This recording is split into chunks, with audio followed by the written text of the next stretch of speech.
Okay. Don't mention Elon Musk. Don't mention Elon Musk.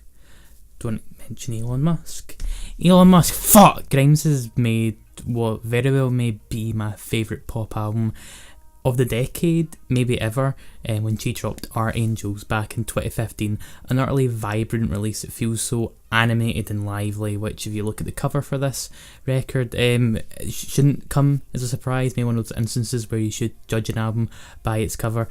But when listening to it again for this series, I just think it's surreal how this album feels so futuristic and ambitious, especially considering how many attempts to be like envelope pushing or to be like, oh, this is like from the year 3000, usually end up becoming pretty dated in the process, whether that be immediately when they come out, or just a few years later you go, okay, you don't sound all that good. It's like whenever like a movie or a game tries to set itself in like 2018 when it came out in like the 90s, and it's like, oh, you've kind of shot yourself in the foot there.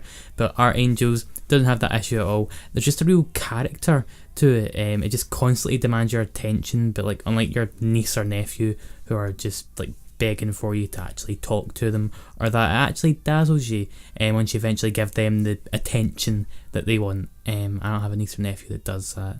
But I'm just trying to be more relatable. Aristophanes is featured on the song Scream, and Our Angels is primarily a pop record, but Scream is a song that is unlike anything that I've ever heard on a pop album. It narrates about a woman who is just being physically overcame, and I think it's meant to be kind of a metaphor both for sexual assault as well as like society at large, how women are often treated, and the fact that it uses like whistles and roars, much like a football game, which is a scene that's usually quite rife with masculinity, often toxic masculinity. The execution ends up feeling fully realised because of that, and the fact that what Aristophanes is saying is in a language that most listeners probably won't be accustomed to or be able to translate, means that the reality of the situation would be hidden away until you actually look up the lyrics online and see what she's saying.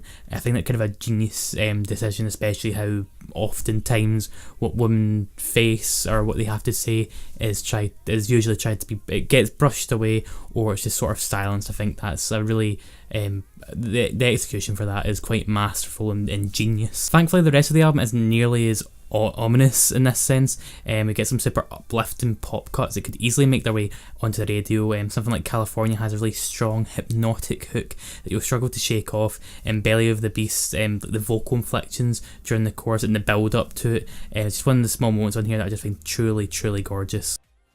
There's far too many highlights to recall from this record, but the one that gets most discussion is probably Kill V Mame, and it's definitely up there. The video game-esque intro gets things into gear before a turbulent chorus that sees Grimes project herself around the place as if she's like transcended into an all-powerful being that comes from all different sides, and it's just like fighting off stigma and the likes of like this aggressive yelping, these screams, and of course her singing. It just makes her feel like she's just so strong. And the fact that she can do it just from how she's trying to converse and that, I find just really powerful. And there's an array of tunes that I think don't get talked about a lot, but I think are still as worthy of some love. And the one that comes to mind first is probably the song Pin, just the way that it's mixed in all these like playful ways, and the guitars that occasionally appear give it a real groove, alongside some really cutesy effects. And Butterfly is a fantastic closer, probably one of my favourite closers of any pop record,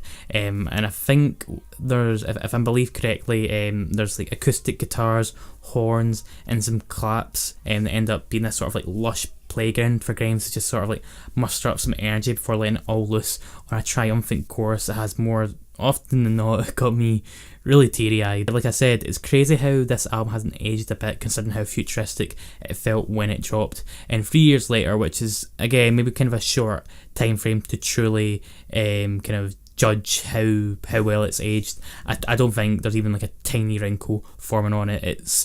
It's like Terry Crews. It somehow feels just as youthful and present as it did years ago. It'll go down as one of the decade's best in my eyes, and I'd be interested to see what you guys are making of Archangels if you haven't listened to it already. Thank you for watching today's episode. I hope to see you tomorrow for the Christmas cracker then, and yeah, I'll see you guys then. Stay safe and stay hydrated.